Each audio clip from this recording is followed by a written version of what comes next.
Welcome to episode 595 of Salsidoparanormal. I'm your host, James Salsido, and tonight is a special listener experiences episode. As always, you can find all episodes of the show, along with links to social media and other ways to contact me at the podcast page, and that is salsidoparanormal.podbean.com. That's SALSIDO paranormal.podbean.com. Always happy to hear from you all, whether you have comments or questions or topic suggestions or accounts of paranormal experiences, whether they're your own or from others that you trust. Happy to either read those or have you join me on the show to talk about them. Thank you all for listening, whether you are here for the live streams on Discord, or if you listen to the podcast or YouTube feeds, or on the Troubled Minds Radio Network, KUAP Digital Broadcasting. There you can hear replays of 2 episodes of the show every night at 6 p.m. Pacific, 9 p.m. Eastern, right before Troubled Minds Radio comes on.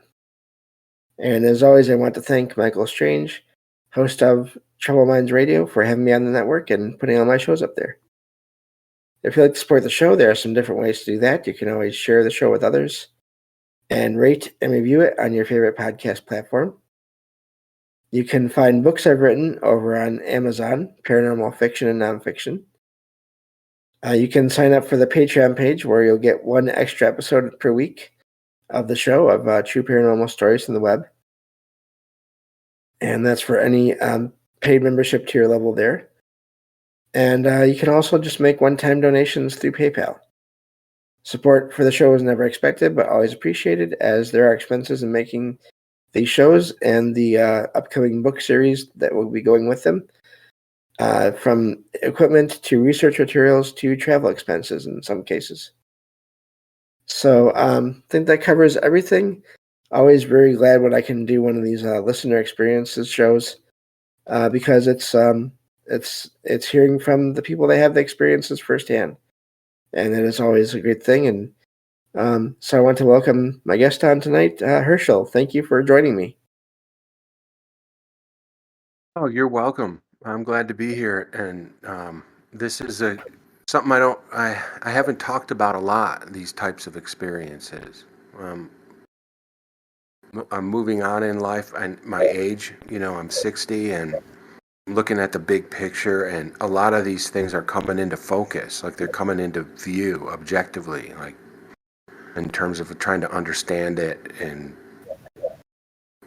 what if at all it means, and things like that. And we were talking, there was a show on Troubled Minds a week or so ago, and the issue of paranormal activity in mining towns and how common that is, in old, like, mining towns that are no longer mining towns, and how common that is. And I lived in an area like that. It was actually up in the Upper Peninsula of Michigan and Ironwood, Bessemer, which is the western UP, right near the Wisconsin line, near Lake Superior, where my grandpa actually came into this country in 1921. And I thought it would be good fun to live up there and explore, and it really was a good 6 years of living up there, like pretty much living off the land. It's not the deep wilderness of the Upper Peninsula there. There's towns and there's stuff going on. I'm sure it's a lot more active now in terms of economics. It was very depressed back then, but since marijuana legalization, I understand it's really picked up, and it's a lot more of an interesting destination, and there's a lot more happening. But at the time, it was very depressed, and I had this job. I had 2 caretaking jobs, and I lived at one place in the summer, warmer months, and another place in the winter months, but they were right within walking distance of each other. And I'll tell you about the first place where I lived. It was a chalet that was, in the winter, a rental for skiers. And in the summer, it was just a 6-month rental. And during the summer months, I lived there and took care of the place and, kept up the property and took care of the renters and stuff, did the hospitality for them and just made sure that the rent was paid on time and all of that sort of thing. And the place had activity. I mean, I would just be hanging out doing my normal chores and work and the writing I did and things like that. And I'm sure you all know what a wet wall is. A wet wall in the house is where the plumbing comes up through the building, where the water, is. Okay. And all of that, like for the bathtub and the sinks and all of that. And every once in a while you would hear like this gurgling noise, and it would sound like somebody saying hello coming through the pipes, and it really sounded like somebody saying hello. It didn't sound like gurgling. It was a voice. And they always say that when, excuse me for a second, I'm going to cough. Sure. They always say when something passes through a room, it's a knocking noise. You hear a knocking noise, Yes. like a knock on the wall. I would hear that often, at all times during the day or night. And if I was listening to, I would watch sometimes those ghost shows where the ghost hunter guys or whatever, I can't remember the name of the particular show, but they would try to provoke the spirits. They'd say, hey, spirit, if you're in the room, it's just from the television, all right? Yeah. And the guys would say, spirit, if you're in the room, make your presence known. And when they would do that, the cupboards would shake, like the cupboards would make noise, like the dishes inside the cupboards would make noise and stuff. And one night it was really serious. Like they were doing this one show that was like not just mild, like it was a Halloween show or something like that, and it was just really intense. And they did that, and my kitchen got so loud. And I was just like, and it didn't freak me out that much because that kind of thing wasn't new to me.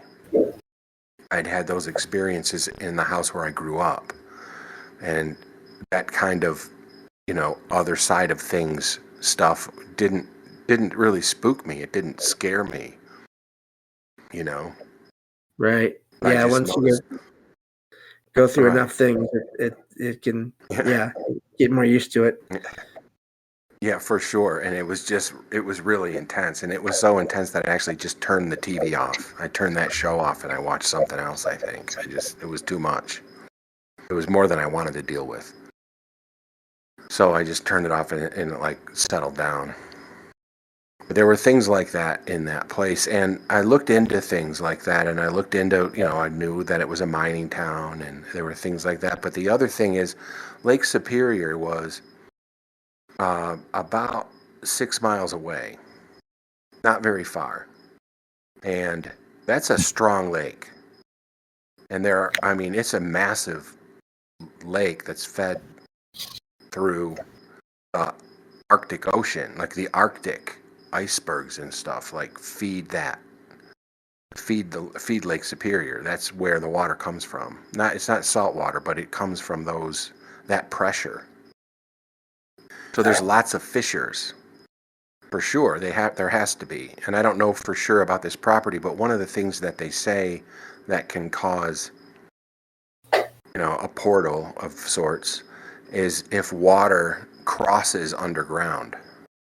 Like if two fissures of water cross each other in close enough proximity, that's a place that can be something like a portal. And I just had to figure there's probably lots of places like that up there with that big lake. Yeah. And with all the old mines, there's probably lots of places where water is rushing underwater, or near each other and like crossing over each other. And I'm thinking there probably was something like that there, and that's why I'd hear the hello sound coming from the wet wall, like, it's like hello. It would sound like a ghost, like hello, like that. It was so Yeah. creepy. That's And I would amazing. ask the I would ask the owner about it, and she'd say, "I'll just ignore it. It's just the water." Of course, like that's what most people say. And it may have been just the water. It could have been. I don't know.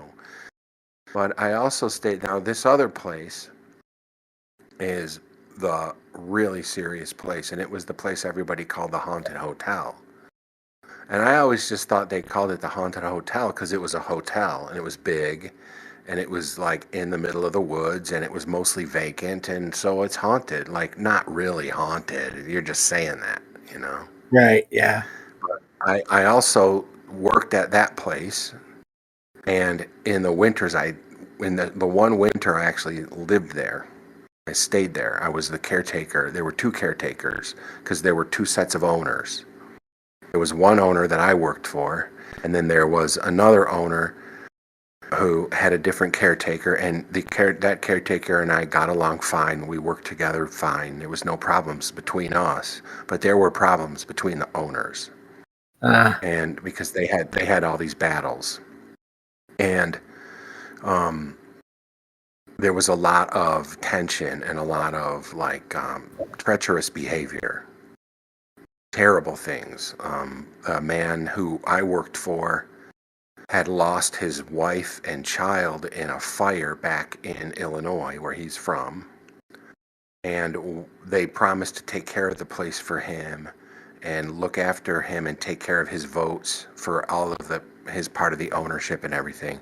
But while he was going through all of this terrible experience, they voted away all of his rights. Oh. Just really Yeah. screwed him over financially. They just screwed him over financially. He was devastated by them. It was terrible. So he owned the there was a condominium association that he was a part of, and that was the other owners. And there was his part of it, which was the part where you rented rooms to people who stayed there for vacations. Like, they had motel rooms on the first floor. That's what he owned. And there were condominiums on the second floor. That's what they owned. Okay. And so when I first got there, the plan was that I would move into his condo when he moved out in a couple of weeks. But for the first couple of weeks, I had to stay on the first floor. And this one wing of this hotel on the first floor,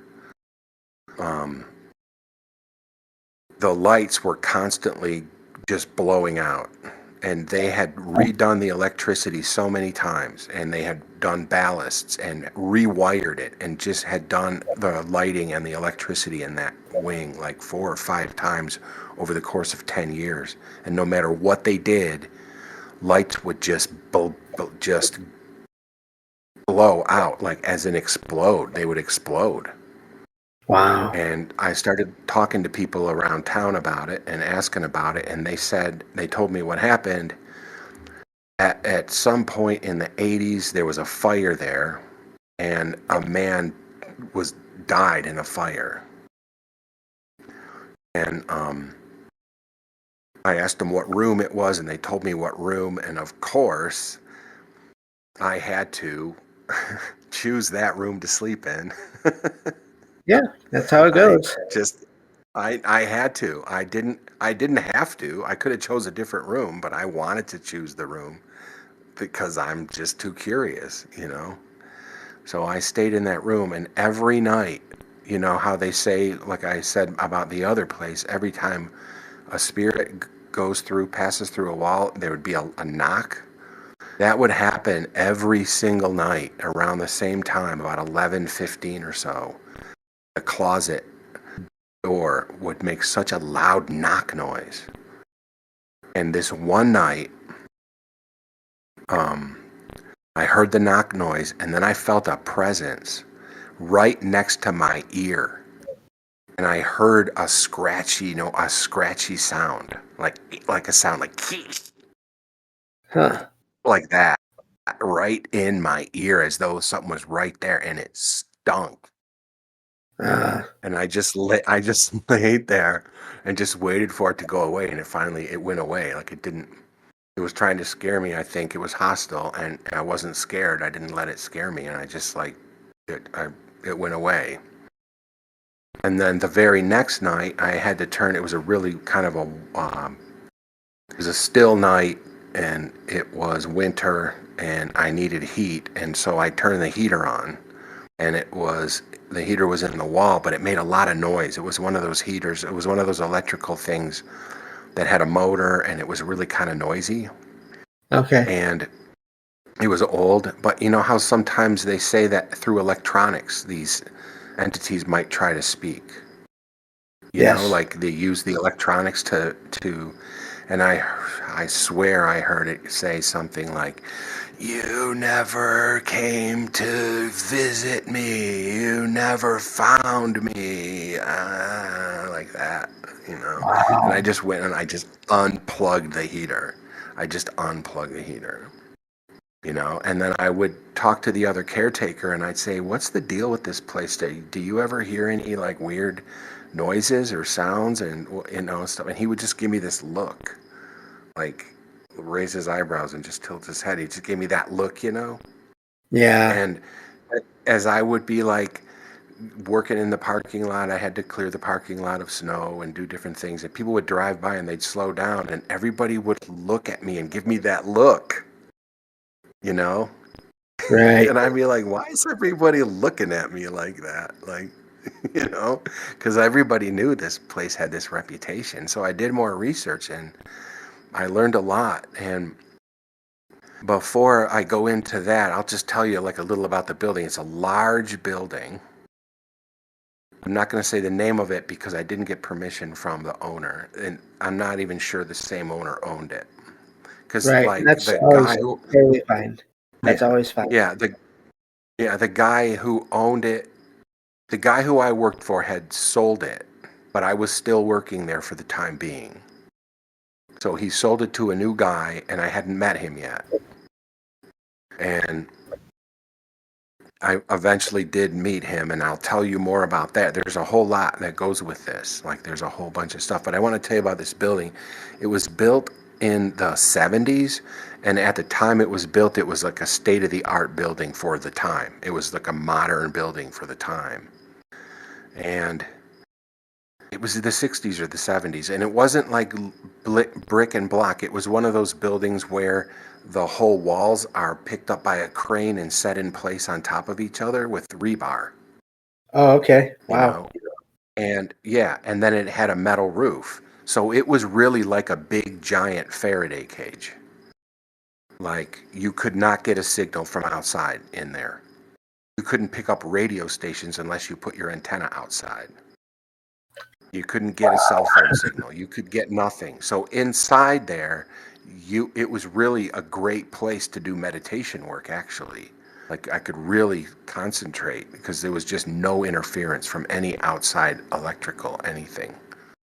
You know, and your cell phone didn't work, so you didn't bother with it, and it was really a good place for that kind of, and that part of the country is generally in that zone, like around, you know, Maine and then coming all through Canada and then the upper part of the United States is a great place for that kind of work, you know, for kind of like, you know, focused concentration and meditation kind of stuff. It's great for that up there.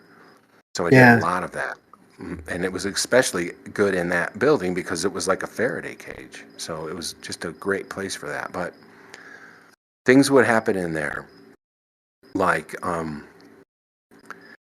people would become very irritated with each other and just start screaming at each other. And that happened to me once.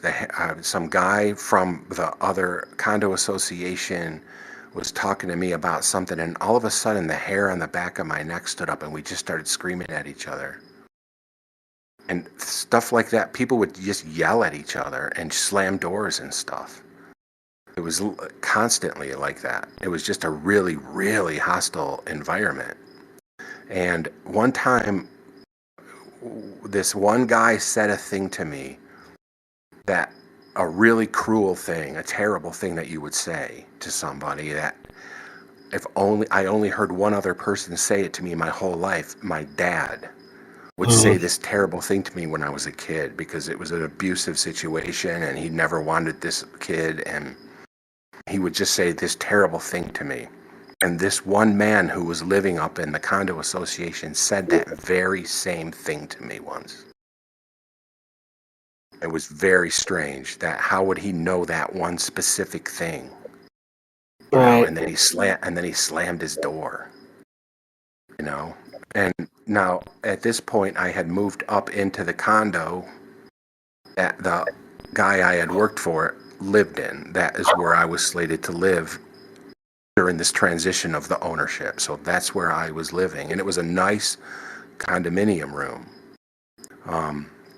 You walk in, directly to your left was the kitchenette, directly to your right was the bathroom, and then there about maybe 4 or 5 feet, and then there was the opening where it opened up into the room, and then directly ahead was the windows, and about halfway through the room a staircase went up above the kitchenette up into a lofted area where you sleep. I never had any trouble up there in that lofted area. I did a lot of good writing and good concentration and things like that. But I would hear every single night in the what was called the central corridor.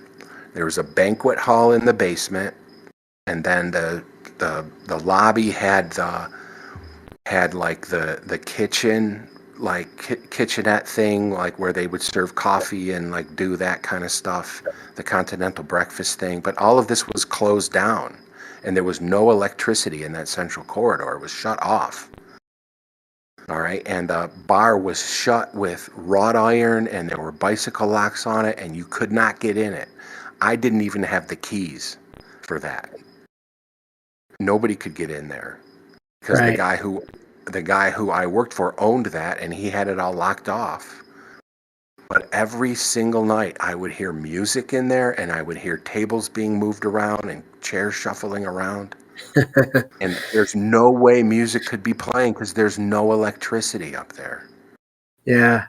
You know, and I would go to see the caretaker, the other guy that was the caretaker, and I would ask him, "Did you hear music last night? Did you hear the sounds coming out of the bar?" So like I said, the first floor, the basement was the banquet hall, the lobby was the first floor, and the little kitchen area, and the upstairs was the bar that was closed off with wrought iron and bicycle locks. You could not get in. And nobody had the keys. We had to break the bike locks off when the new owner came in. Like, it was locked, you know? Yeah. But like I'd hear that music and hear those chairs shuffling every night. Now, this is what I learned about the banquet hall. There had been a wedding. A woman and a man got married, and the woman like promised her beau that she would wait for him while he was in the military. And she didn't wait for him. She married somebody else. And he came home. He came back to town. He was in town during her wedding. And he went into the banquet hall and like did terrible crimes. Right. And, you know, it was, you know, it ended in people dying. Right. Yeah. So this place had this kind of history like that. And that, I think, was a big part of what that energy was about. But yeah, I never had. Go ahead. I was gonna say that and it being a Faraday cage, if energy can't get in, then energy probably also doesn't get out easily. And so, yeah. That's my opinion on that. Mm-hmm. And so it was really intense. It was a really intense place.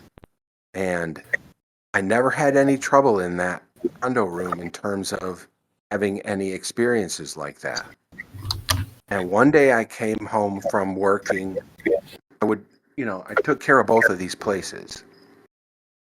And I would work at the chalet during the day in the winter, taking care of the skiers and taking care of the place, but not living there. And then at night I would come home to the other place and do my chores there and just look after things and clear the parking lot and do the different things that needed to be done.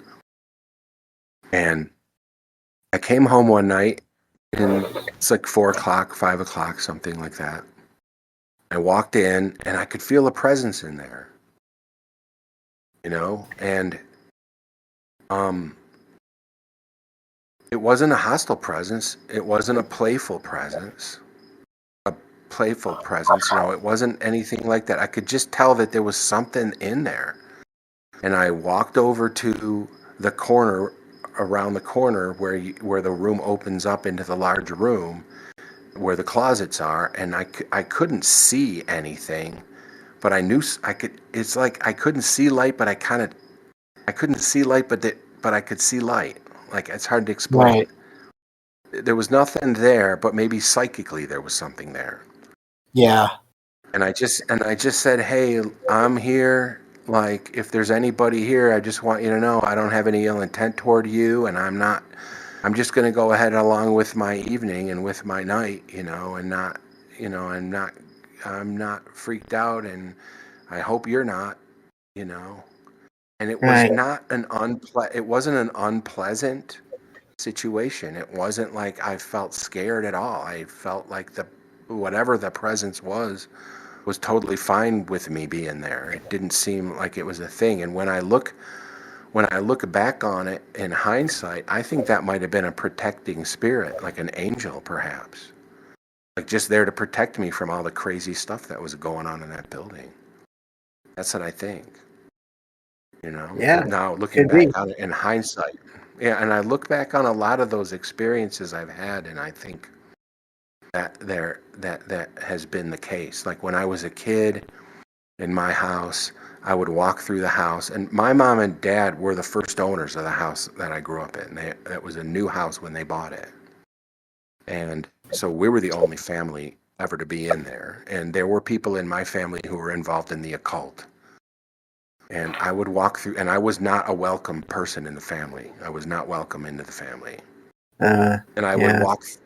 walk through the house, and I'd get scratches. Okay. I'd get I'd get scratched, and it started out, the first few times it happened, it would just be like on my calves. Right. But then it started moving up my body. And one time, like, it was on my waist, and then another time it was on my forearms. Like, you could see the scratches. Yeah. And then I would show my mom, "Look, I just got scratched," and she would just go downstairs and start screaming at my brothers and sisters because she knew they were doing stuff in the basement like that. Right. So this wasn't new, and there'd be other times in our house when I was a kid, like when I would just be sitting in my room, and I would see like a person's head, like a man's head, come through the wall and just rotate through the room, and then look at me, and then just dissipate. I don't know, and I've heard other people described that same thing. Like, I don't know if there's a word for it, I think, but like a head of a person would just come through the wall, and it would just like disappear. And I would say to my brother, "Did you see that?" Like, because he lived in the same room as me. We had the same room. And he'd say, "What do you mean?" Like, no, like, he didn't see it. But I would see that kind of stuff, But Yeah. that hotel, and then, like, some months went by. I was still living up there, and me and that other caretaker had moved on from that building because it had a new owner now, and neither of us were needed to be caretakers anymore. And I saw him like some months later at the grocery store, and I looked at him across the grocery store, and I gave him the look that he used to give me. Yeah. And he just started laughing. He started laughing because I finally figured it out. Like, that place was just wild. It was just wild. Like, it was just for real. Like, so like it was an old mining town, and it had these two terrible events happen in that same building, you know. And I think that was a protecting spirit or a protecting angel in that room with me. I do think that. I Yeah. think that that's what that was. And I think that means that, you know, it makes me feel like I look at the big picture and I look back at my entire life, and it makes me realize that, you know, for that there's balance in everything, and that for all of the terrible things, then there's equally, you know, there's equally the good side of things. And it makes me feel comforted to know that maybe there's more purpose for my life, and that I'm on the good team, maybe, you know. I've had these Yeah. terrible things happen to me and I survived it, and that kind of energy pushes me away from itself, and I'm very grateful for that, and I rejoice, you know. I rejoice, you know. But I do want to call the owner and find out if he's ever done anything, like if he's ever tried to get it cleaned up, if he's had anything happen, or if it's become a place that people visit for those events, like, because that's a popular thing. Oh You yeah. know. And there are there is an Upper Peninsula Paranormal Association up there, somewhere up. I think they're in Marquette or something, and because that's another place that is notorious for that kind of stuff. And I wonder, and I've emailed them and asked them if they've ever looked into that motel or hotel, and they've never returned any of my emails, you know. Huh. But I want to Yeah. call the owner. I think the same guy owns it that bought it when I was there, and I want to see, you know, if he's done anything to cleanse it. You know, I'm just curious about it. I should do that. He was a good guy. He was a pretty good guy. But the thing of just people just all of a sudden just starting to scream at each other, and like just getting angry with each other and saying terrible things to each other for no reason, like just wild, just wild. Just infested. That building is just infested. Yeah. And that's not the first time I've heard of accounts of that. In some of the darker cases over the years I've heard about where that stuff does happen. Whoever or whatever is there starts to affect people. And in that way, just as they can affect people in a good way and cause good feelings throughout a place, because you hear that too. But there's both ways are both things are possible for to have happen in the location. Oh yeah. That is like that's pretty much it. But the place, that building was wild. Like it had it had two buildings. There was the main hotel, and then there across the courtyard there was a small, like a utility building that was meant for the pool. That wasn't functioning when I was there. It's functioning now. They got it going and stuff. But there was a tunnel that went from the hotel.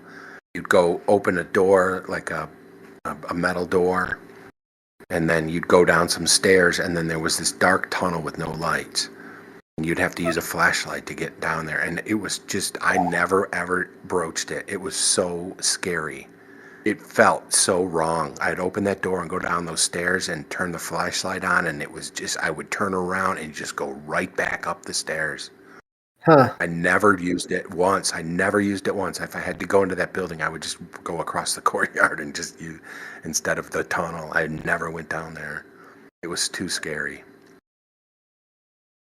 And, Well, that's a lot. there's, Yeah, that's a lot to go with. yeah, it was. It was a lot. There's a lot of things like that. But that's pretty much all I have. Like, it's not much of a story. I mean, it's not much there, but there is something to the thing of mining towns.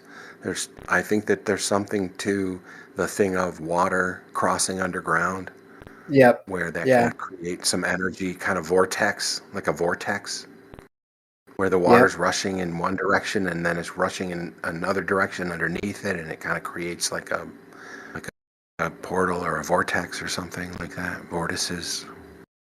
And I think that wet wall might have been connected to one of those, because I would hear that hello, and then I'd get the knocking and the walls, and and then when I was watching that show on Halloween, and those guys were like provoking the spirits. Like they provoked through their television, they provoked the spirits in that chalet. You know. Right. Yeah. No, the water thing and the electricity thing, those seem to be so common.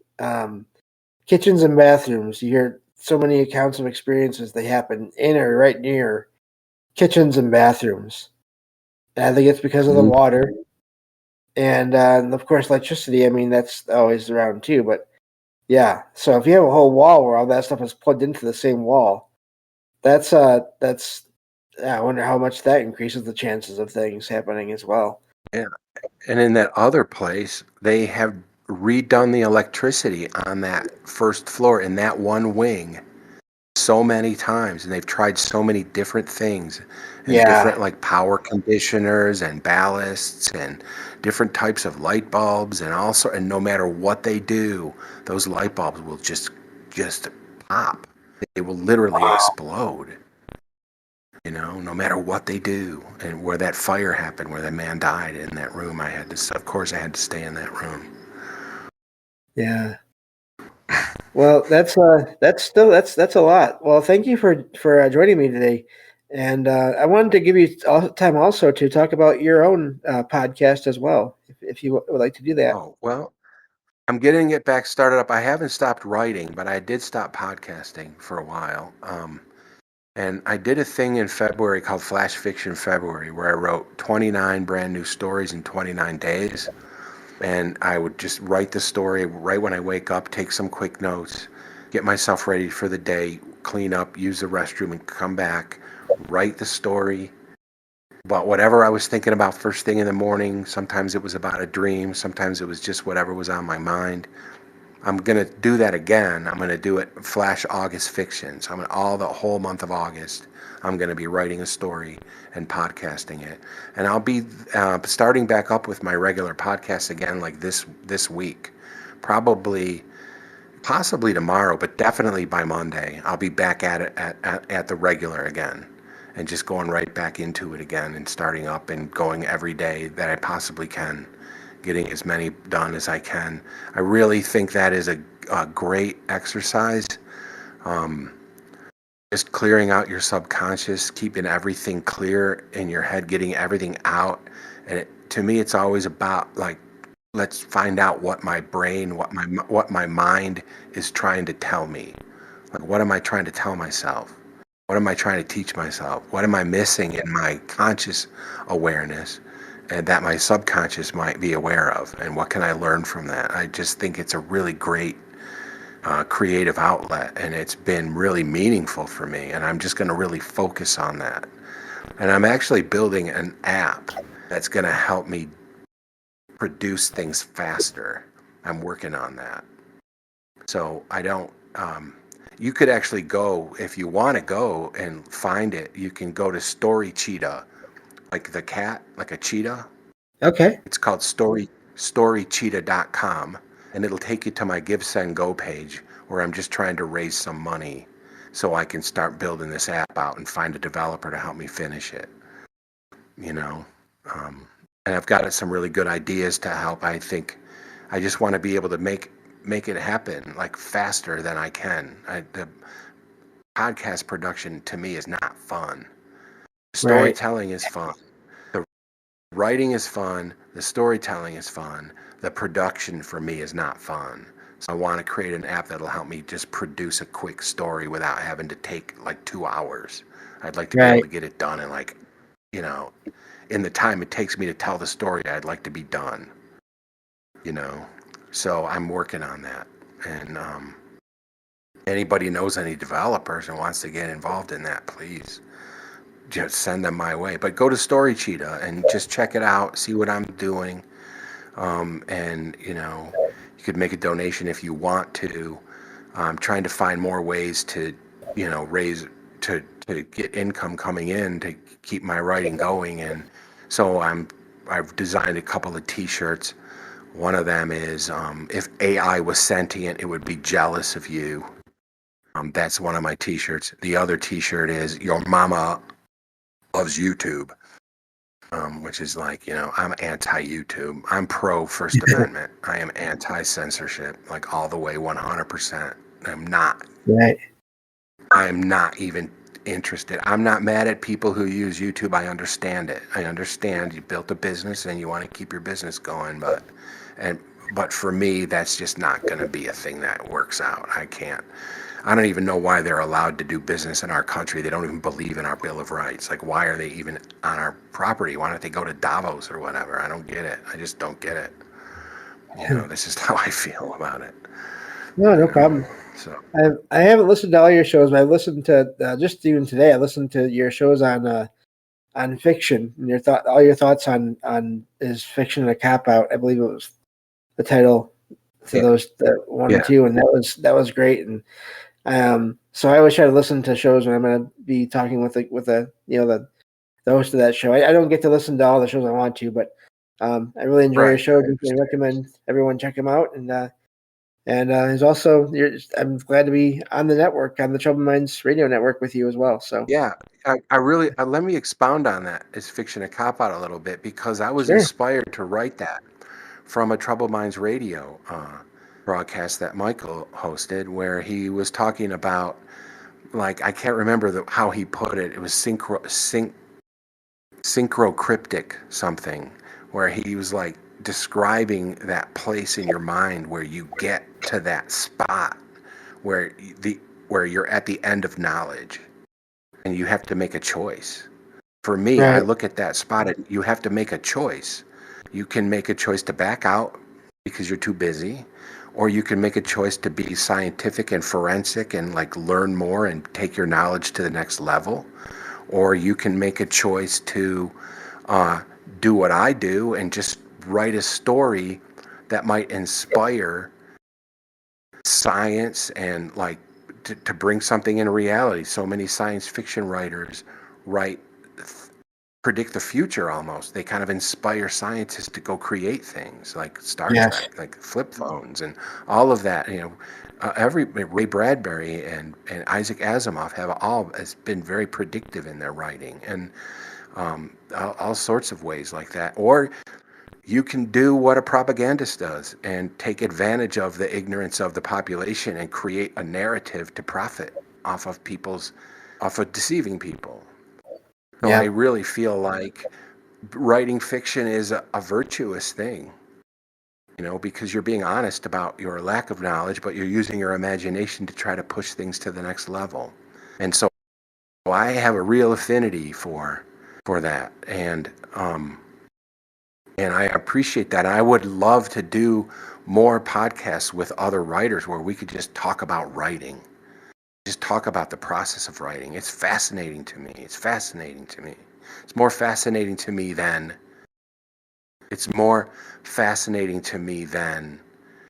video. Right. Yeah. What people create out of their minds is far more fascinating to me than video is.